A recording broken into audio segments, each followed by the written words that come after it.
여러분, 쿠바 하면 뭐가 떠오르세요? 아마 시가, 클래식화, 혁명 같은 것들이겠죠? 하지만요, 오늘날 쿠바의 현실은 우리가 생각하는 것과는 아주 다릅니다. 지금부터 쿠바가 어떻게 이 붕괴 직전까지 오게 됐는지 그 속을 한번 제대로 들여다보겠습니다. 쿠바 젊은이들 사이에서 이런 농담이 있다고 해요. 쿠바에서 진짜 성공한 사람은 공항 티켓을 손에 쥔 사람이다. 정말 씁쓸하죠? 이 한 문장이 지금 쿠바의 절망적인 상황을 다 보여주는 것 같습니다.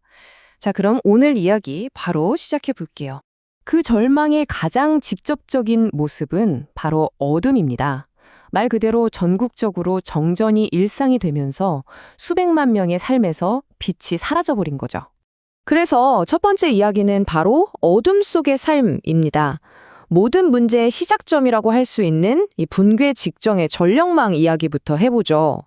이게 그냥 잠깐 불이 나가서 불판한 그런 차원의 문제가 절대 아닙니다. 여기 보시는 것처럼요, 전기가 딱 끊기는 순간 물 공급이 멈추고요, 병원은 문을 닫아야 하고 얼마 있지도 않은 식량은 냉장고 안에서 그냥 썩어버리는 거예요. 그러니까 이건 낡을 대로 낡은 인프라랑 연료 부족이 만들어낸 말 그대로 총체적인 시스템 붕괴 상황인 거죠. 아니 도대체 쿠바가 어쩌다 이 지경까지 온 걸까요? 그래서 두 번째 이야기의 제목이 바로 달콤한 독입니다. 아이러니하게도 오늘날의 이 칠흑 같은 어둠을 이해하려면요, 과거의 외부의 돈으로 만들어졌던 그 인공적인 빛의 시대를 먼저 살펴봐야 합니다. 쿠바 경제는요, 사실상 스스로 일어서는 법을 배운 적이 없다고 해도 과언이 아니에요. 이 타임라인을 한번 보세요. 1960년대부터는 소련이, 그리고 90년대 후반부터는 베네수엘라가 마치 생명줄처럼 막대한 보조금을 계속해서 쏟아부어줬거든요. 특히 소련과의 거래는 정말 달콤한 독 그 자체였는데요. 자, 1단계. 쿠바가 설탕을 시장 가격의 거의 10배에 달하는 가격으로 소련에 팔아요. 그럼 2단계. 소련은 그 대가로 엄청나게 싼 값에 석유를 넘겨주죠. 그리고 마지막 3단계. 쿠바는 쓰고 남은 그 석유를 다시 세계 시장에 되팔아서 엄청난 이익을 남기는 겁니다. 아니, 이렇게 쉽게 돈을 버는데 굳이 다른 산업을 힘들게 키울 필요가 있었을까요? 없었겠죠. 그래서 이런 비유가 나오는 겁니다. 평생 돈 버는 법을 배우지 못한 신탁자금 수혜자 같다. 한마디로 스스로 돈 버는 법을 배울 기회도 의지도 없었던 철부지 같았다는 거죠. 수십 년간 이어진 이 보조금이 결국 쿠바 경제가 혼자 설 수 있는 다리 힘을 완전히 빼앗아버린 셈입니다. 자, 세 번째 장, 연쇄 위기입니다. 그렇게 달콤하기만 했던 생명줄이 뚝 끊기자마자 연이 있는 충격과 재앙에 가까운 정책들이 마치 도미노처럼 나라 전체를 쓰러뜨리기 시작합니다. 첫 번째 충격파는 1991년, 바로 소련의 붕괴였습니다. 이 그래프를 좀 보세요. 쿠바 경제가 그냥 곤두박질 칩니다. 마이너스 10%, 11%, 거의 15%까지 떨어지죠. 쿠바 사람들은 이 끔찍했던 시기를 특별 시기라고 부릅니다. 그리고 수십 년 뒤에 이 끔찍한 역사가 그대로 반복됩니다. 베네수엘라의 원조가 서서히 끊기기 시작하더니 설상가상으로 코로나19 팬데믹이 덮쳤죠. 마지막 남은 희망이자 외화벌이 수단이었던 관광산업이 완전히 초토화된 겁니다. 이렇게 경제가 완전히 무너지기 직전에 2021년에 정부가 특단의 조치를 내놓습니다. 바로 화폐 통합이라는 건데요. 이걸로 경제를 살려보겠다는 거였죠. 하지만 결과는 최악의 역효과만 낳고 말았습니다. 이 슬라이드가 정말 중요한데요. 정부가 정한 공식 환율과 실제 시장의 환율이 얼마나 터무니없이 달랐는지를 보여주거든요.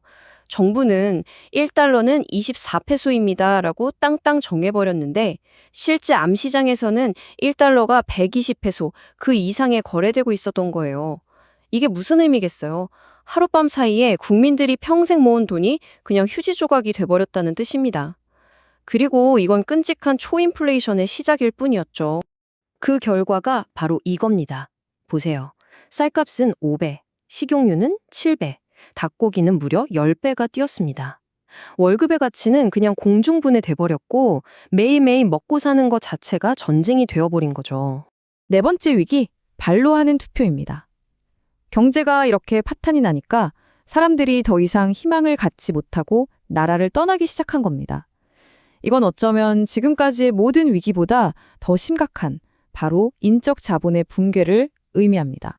단순히 떠나는 사람의 숫자가 많은 게 문제가 아니에요.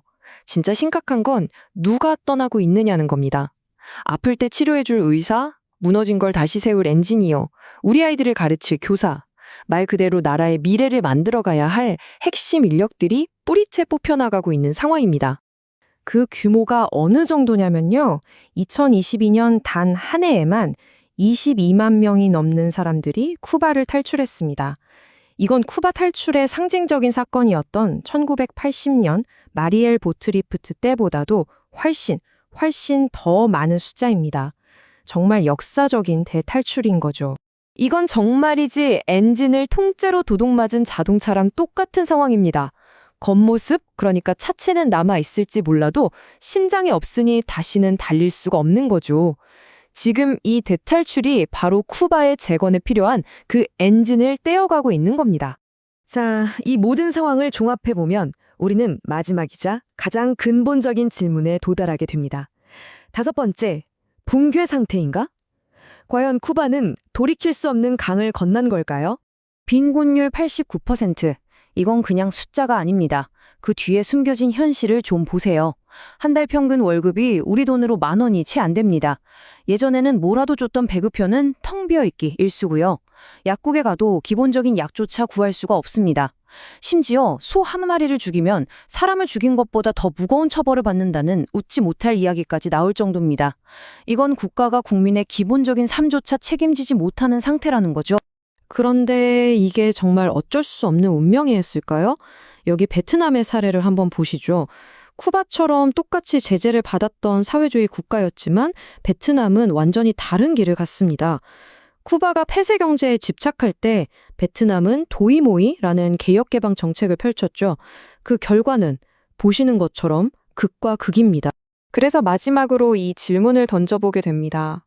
쿠바는 붕괴 직전의 국가일까요? 아니면 이미 붕괴하고 그 껍데기만 남아있는 걸까요? 정부라는 형태는 아직 있지만 경제는 텅 비었고 국민들은 계속해서 떠나고 있습니다. 과연 그 국가라는 껍데기 안에 우리는 무엇이 남아있다고 말할 수 있을까요?